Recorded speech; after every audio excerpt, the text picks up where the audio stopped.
Wolves 2, Shrewsbury Town 2 in the FA Cup 4th round. We're in the hat at least for the 5th round, but we've got to endure a replay against Shrewsbury in about 10 days' time. Credit to Shrewsbury, first of all, for a very dogged display. I think it's what we expected from the League One team at home in the FA Cup. They were always going to try 10% harder than a normal league game, and I think they can count themselves unlucky that they didn't come away with a win in that game. I think they showed more commitment. They were faster to the ball. They were closing the ball down faster than we were. They didn't give us time in midfield. But with all, I mean, I'm not here to wax lyrical about Shrewsbury, but we were poor. We were really, really poor today. First half in particular, I don't think we made anything happen at all. That being said, I think we should have had a penalty, almost certainly, from a foul on Costa in the 100% a penalty. If the referee didn't think that it was a penalty, he should have given a corner, because obviously, you know, he must have thought that the Shrewsbury Town player got a foot on the ball, but it didn't. But anyway, so that was probably the major incident of the first half. We had a couple of chances. Traore blazed on over the bar, which a better player would have managed to get his head over him and get a shot on target, so that was poor. But then the second half started in a horrendous way. Having seen the goal again now, it's John Ruddy who's to blame, so people who are calling for him to replace Patricio, I can't imagine that he would have let that goal in over his head, sort of at the near post, like David Seaman with Ryan Giggs all those years ago. But also, just to touch on Ryan Giles at left back, I think he can be... it's a difficult one because he's such a young player, and obviously his first game today for Wolves in the first team. But I don't think he played particularly well at all. I think that he looked a little bit afraid. He didn't want the ball a lot. He wasn't offering himself. He wasn't making runs forward like we used to see. And I would have preferred to have seen Ruben Vinagre play at left back today. And I think had Vinagre had played the whole game, I think we would have come away with the win. I think it's that important. The wing backs are so important to how we play as well. So I'm sure he would have learned a lot. But the fact that when he came off, the game changed into our favour, I think that speaks a lot. But also a little note on Gibbs White. So I think it was his poorest game. I think there's a lot of things that annoyed me today about Gibbs White's performance. One of those being his attitude towards the other players. He's got to remember that he's only 18. He may be very, very talented, but the way that he was shouting at Costa and Traore, who we'll come to in a minute, but he didn't play well at all either. I didn't think Gibbs White. I think he trying to do too much rather than keeping it quite simple and using the ball. Well, that's what we needed to do today, was move the ball quicker, and he was spending too long on the ball and trying to do fancy pirouette turns on the edge of the area and things like that. It's unnecessary at that stage of the game or whatever. So the first goal had gone in. The second goal then from Waterfall, the centre-back for Shrewsbury, a powerful header.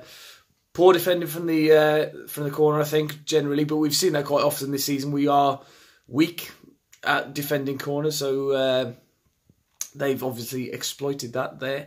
And then the substitutions is what saved us in this tie. Cavallero and Jimenez in particular, and Moutinho to an extent as well, but I think he had less of an opportunity to have an impact from his deeper position. But certainly Cavallero just showed the difference, I think, between him and Costa, both of whom have been linked apparently with moves away to other clubs. But Costa, you can tell, he's half the player that we had 2 years ago. If you think back to the 4th round against Liverpool, arguably his best game in a Wolves shirt, the way that he ran the whole length of the pitch and almost scored that goal, the ball through for Weimann, all that sort of stuff, he looks a shadow of that player now, and it's a real shame. But I think it might be worth getting a few minutes under his belt out on loan or something for the rest of the season, perhaps, because at the moment he's not going to get it in the first team. But it's odd because only a month ago he was scoring at Wembley. A couple of months ago he played well against Arsenal. But he's just lacking that consistent performance that we need at this point. Traore as well. I think he's coming for the most abuse online post-game. and I can understand it. Although he did get the assist for the equaliser, I just felt like he's not a very intelligent footballer at all.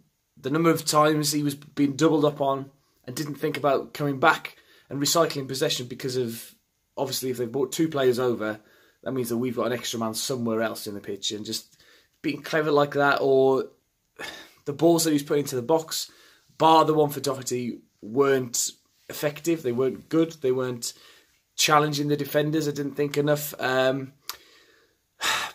He's very, very frustrating, I thought. But a couple of bright points from the game. I thought Raul Jimenez just showed again how he's a very, very good player, very, very top player. He should have scored with his first touch, opened his body up a little bit too much and put it wide of the post, but scored the goal to get us back in the game, and then just looked dangerous, looked the most threatening player for us in the last 10 minutes or so. And then just a word on the crowd trouble at the end. It's difficult because I don't want to defend the Wolves fans too much, because I don't think we... excuse me. I don't think we showered ourselves in glory this afternoon, but I went to Shrewsbury against Wimbledon last year. There were 5,000 attendance, something like that, 200 Wimbledon fans, and I sat in that block 19 where all those teenagers were standing. And that's what they do every single game. Apparently it was the same in the playoffs at the end of last season. They goad the away fans and try and make something happen. And when they were 2-0 up and they were on the pitch and they were kicking down the advertising boardings and things like that, we reacted in a way that Wolves fans do react when things like that happen. But then the reaction from the police is what I really want to mention, because there was very little police presence in the Shrewsbury section, that block 19. There's an awful lot of police presence outside in the Wolves area, and therefore bottles were being thrown very, very easily from the Shrewsbury section into the Wolves fans, which was making the situation even worse. And Wolves fans are obviously then reacting with the police. The police were coming back at the Wolves fans. Dogs were brought in. Why would you... I mean, I'm not a police expert by any stretch of the imagination, but why dogs would be brought into that sort of situation there, it beggars belief. And then there was riot police and stuff at the end of the game, all because, I mean, and they are teenagers, the 15-year-olds. If anything would have happened on the pitch, it'd have been absolute carnage. But in the end, we'll see them back at Molineux. I can't imagine there's going to be any crowd trouble or anything at Molineux, because they're not going to bring that many fans. Wolves fans won't be particularly up for it, and hopefully we'll be professional.